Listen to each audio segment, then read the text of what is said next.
Freunde analogen Unterhaltung. Weiter geht's hier aus Essen. Diesmal mit Horrible Games und als erstes Spiel Raise Your Goblets. Und Friedrich hier für Horrible Games. So, hi, how are you and what kind of game did you bring us here? I brought you Raise Your Goblets. It's a party game for 2 to 12 people. And it's all about killing each other with the best etiquette that you can use. That sounds great. So what the goal of the game, I think, is pretty clear, but how can I achieve that? Nobles don't like to kill each other by knives or by assassins, so they use a little bit of poison and they put it in the goblet of other nobles, and so they try to put poison in somebody else's goblet and antidote for their own goblet in order to survive. Okay, and if I go closer here from this side, we see behind the screens there's 3 different colored items. So yeah, this is the wine, and this is the antidote, and those are the poison ingredients. So you can put wine, antidote or poison. Wine is very useful because you want to end up the most drunk noble at the end of the course in order to score more points. Okay. So you want to put wine in your goblet, or you want to put it in the goblet that you think you will end up drinking at the end of the course, because most of the time the goblet gets swapped, and so you can try to for example, make this goblet safer because you think somebody else will turn all the goblets clockwise, and so you will end up with the right goblets, and you will be alive at the end of the drinking. Okay. All right. And if I look in the inside of these, then there's a lot of symbols. I guess these are the actions you can take. Yeah. Those are the actions you can take during your round. You can take 2 actions, which the first one is turning clockwise or counterclockwise. One other is to swap, like this, and this is to pour. So you pour wine, poison or antidote secretly, okay. And then you can, of course, you can try to taste it. So you peek inside just to see if your goblet is poisonous or is safe, and you can even pass. Okay. If you are okay with it.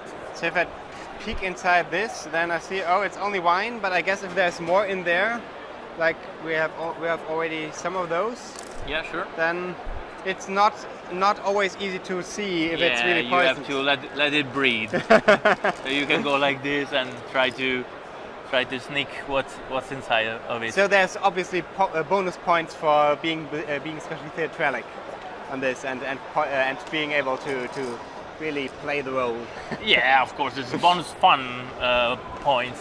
Of course, and we decided to introduce, apart from the base game, the special characters, okay. Which are all different and all bend the rule in a different way. So, for example, King Cobra has 2 actions during the cheering round, okay. And Dame Cassava can use 3 wine to heal one poison instead of the antidote. Okay. All right. So, let's say you're the starting player. How would the turn actually go? I would do 2 actions among the one that I've explained lately, and I will go, for example, like this, and then I would decide to pick mine. I pick, and I pass. Okay. So the other player will maybe, for example, swap 2 goblets, and then secretly pour something here. When somebody finishes his own wine, he is now able to decide to skip his turn and call for the cheers. When you call for the cheers, you do not drink right away. You just wait for one action that everybody has to do, and then you have the final action, which is the most important because you have called the cheers. So you have the final words on who's gonna die and who's gonna survive. if you know where the goblets, where the safe goblets are, or where the poisonous goblets are, you can swap it and then save yourself and kill somebody else. Okay, great. And then after someone is killed, I guess there's a new round? So yeah, so everybody check if they are alive or has been killed, and you get 1 point for surviving, 1 point for being able to kill your most sacred family. And if you manage to do both, so you survive and kill, you get 1 extra point, and then you will get another extra point if you have the most of the wine. So the drunkest is obviously gets one more point. So you set up back from scratch as if it were the first time, and then you start again. You can use the legacy option, which allows you, if you have died, allows you to change your character. Okay. But just if you died. Okay. You don't have to tear it apart. It's more about the legacy of the king than about the legacy game style. Yeah, exactly. Okay, so how many players? It goes from 2 to 12 players, but if more than 6 players, you will join in couples, and one is going to be the wine taster, and the other one is going to be the noble, and all the wine taster are very loyal to their own noble, but one. So you are not really sure that your wine taster is going to be on your side. That sounds so interesting. So you start a little bit suspecting him when you start playing. If you play with less than 4 players, there's a special rules that it's similar to Russian roulette. Okay. And what does it cost? The cost is 35 for this standard edition, and it's 45 for the limited edition that comes with a bottle of wine, and it's a different color box, and inside the goblets are not silver, but they are gold. Okay. And of course, one of the 1,000 bottles that we have is poisoned. Obviously. What about the German version? The German version is exactly the same as you can see right now. Only the special characters and the rules are different. It's out already. It's already out. You can buy it in the fair, and probably you will be able to buy it in some days in the stores. Okay, great. And I see you've brought another game. Yeah, we brought 2 new implementation of Steam Park, which is one of our best hits. And so we made a big expansion, Play Dirty, and this allows the players to play the fifth player, and it has some nasty things that you can do during the game against the other players, so there's more player interaction. And this is a way to pimp your Steam Park, because you can take away your old meeple and use all these plastic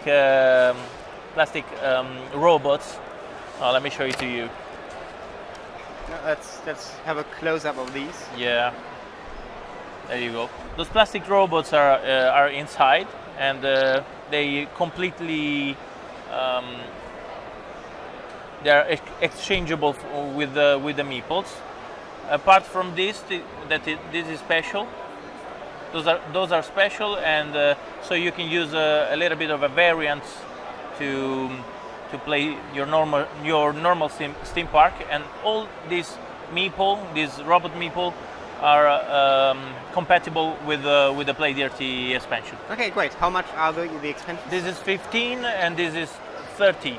And most importantly, for those who are at Spiel in Essen, where can they find you? They can find us at the booth 101 in the hall 3. Okay. Yeah. What about the Potion Explosion expansion? Any news there? Oh yes, of course. The Potion Explosion expansion is really waited for. So we have our finger ready to push the button and going to print, but it's not going to be here sooner than the first quarter of the next year. We wanted to wait all the the United States gamers because they had Potion Explosion just in August, so we didn't want to give them an expansion right away. We just wanted to wait at least some months in order to let them play the basic and then go for the expansion. So we decided to delay the whole production. Ja. Also die Potion Explosion Erweiterung gibt es dann Anfang nächsten Jahres irgendwann. And yeah, thank you for coming here. Thank you for bringing these wonderful games. Thank you. Und wir packen mal wieder um. Wir sehen uns dann vermutlich, sobald die Pause wieder um ist und wir hier ein paar neue Spiele stehen haben. Bis dann.